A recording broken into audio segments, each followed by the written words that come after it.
Hi, I'm Eddie V, and in today's video, I'm going to show you everything you need to know about a gas tanker.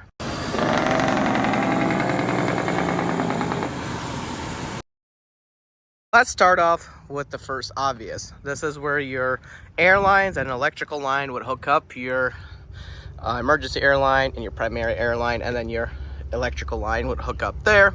Also, to keep in mind, if you ever have an emergency and if you don't know what you're doing and you're not a driver and you see leaking fuel, all you got to do is pull this emergency shutoff valve and it'll shut off all the valves and should stop the leak. Next, by law, we need to have placards on all four sides of the trailer. Next, we'll talk about the lighting system. So the lighting system, the clearance lights on the sides on each side of the trailer come standard, as well as middle turn signals, and they illuminate at night at full brightness when you turn them on, and then they work as functional turn signals. You also have unloading lights. If you're unloading at the night, there's a switch to turn them on. Usually it's inside this box over here. Standard to have tail lights on here that all work. These are just reflectors, they're not tail lights. These tail lights work with the turn signal, with the clearance light here, and the top three tail lights on top are supposed to work as well.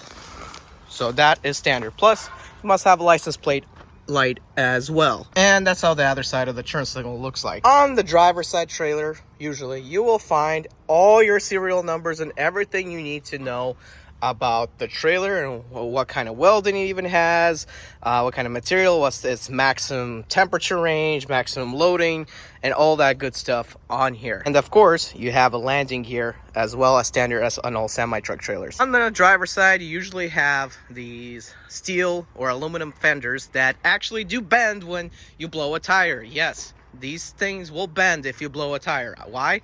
I don't know, but they will bend during blowout. They don't hold up that well, but on tanker trailers, they're made out of aluminum. You got to have these fenders and standard mud flaps as well. And that's also how your ABS light looks like when it's mounted on the trailer with ABS. I've driven trailers without ABS. I never had to use it, but if you drive a trailer with ABS, that's how it looks like on a tanker. On the back, you do have a standard DOT bar. Now, if we go on this side, as you can see, it doesn't have a fender.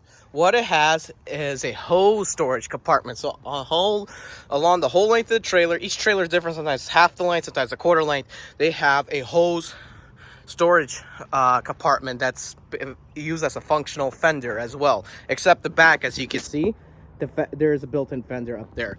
Now, the hoses are held by sometimes your own bungee cords, sometimes special bungee cords. These are, as you can see, that's how the bungee cords are. But obviously, you can use the regular bungee cords. There's a lip that you can put the hooks on, and that's how hoses are stored on the tanker trailers. This right here is your vapor connection. So whenever we load, we pull this out, stick that thing in.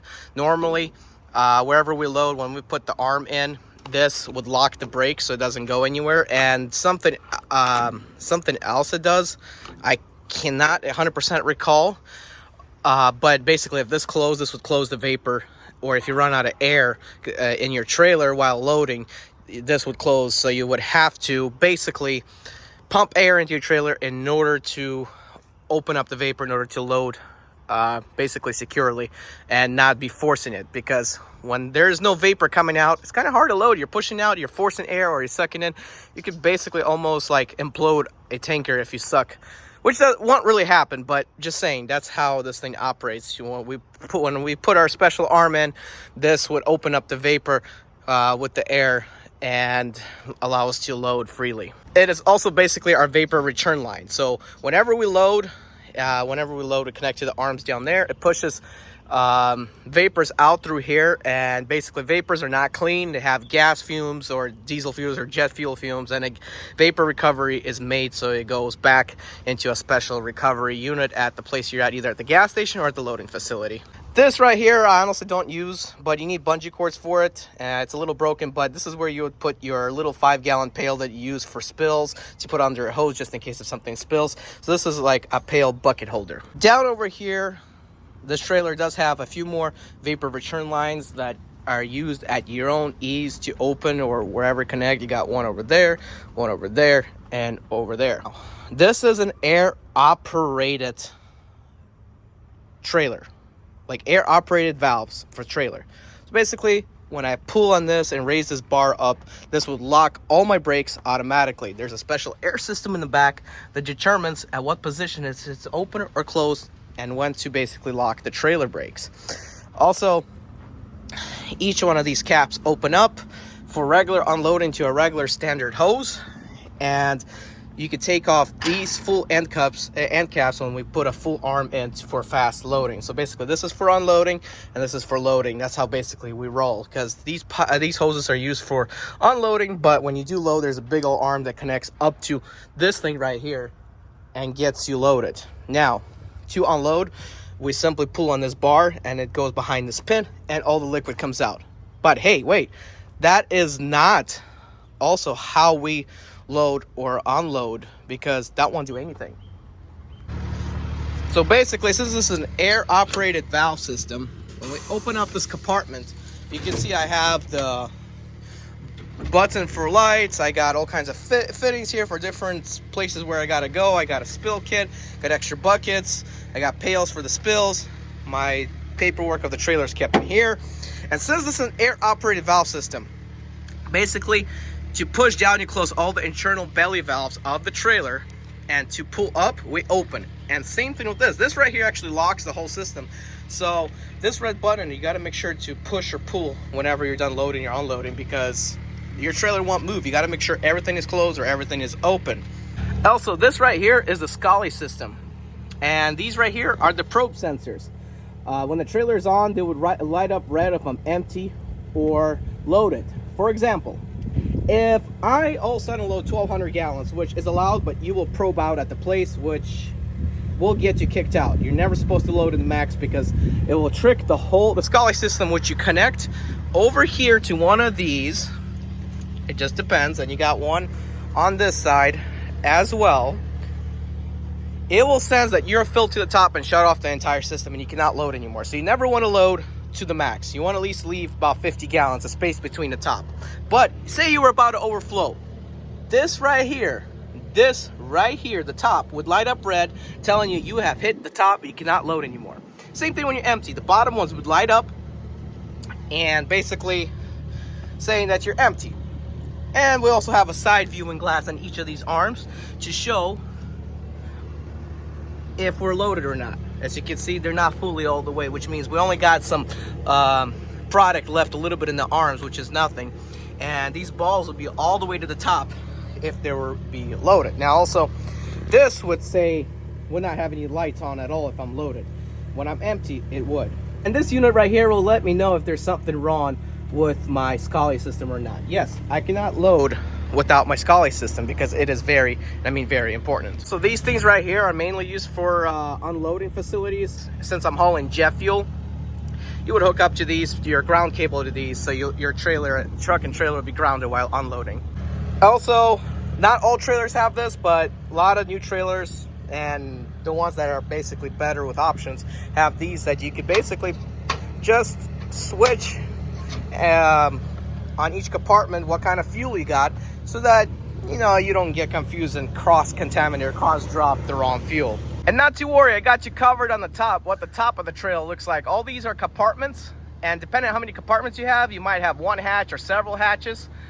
Or sometimes if it's a one-hole trailer, you'll have multiple hatches, because it used to be a multiple-hole trailer, or that's the way they designed it. But that's where the probe system lies, especially with the probe system that tells you if you're going to be overflowing or not. And these hatches actually do open. Now, as a matter of fact, we're not really allowed to go up there and do any maintenance. That's for somebody who is a mechanic to do that. But we're not allowed to go up there and open the hatches and do some stuff, or like transfer liquid from one compartment to another. I know a lot of you old drivers who are watching this say, yeah, I did that, so not to probe out, I grabbed a couple buckets and switched it over to another compartment. You're not really supposed to do that. But that is just what the top of the trailer looks like. That's what the ladder's for. It's for maintenance purposes, and you can change a light bulb on the top of the clearance light there. Also, when you do park your trailer, make sure it's on an angle to where the water will drain, because yes, if you park where the water does not come out, it will reach the top of those compartments and basically contaminate the fuel there, simply for the fact because those catches are not 100% waterproof. So what you do is this trailer actually has a built-in water system, as you can see, or water drainage system.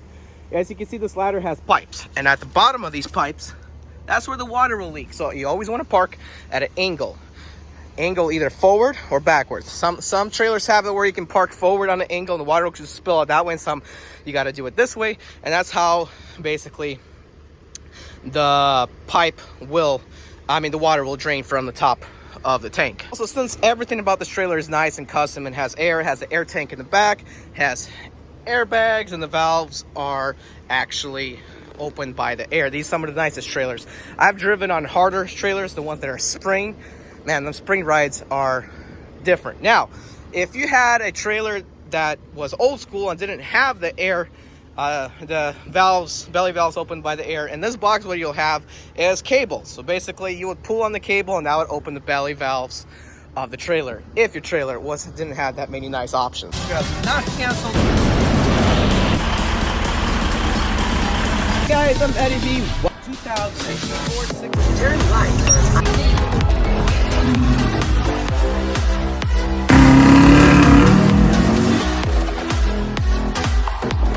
This particular package, driving a temp in the 6 Series.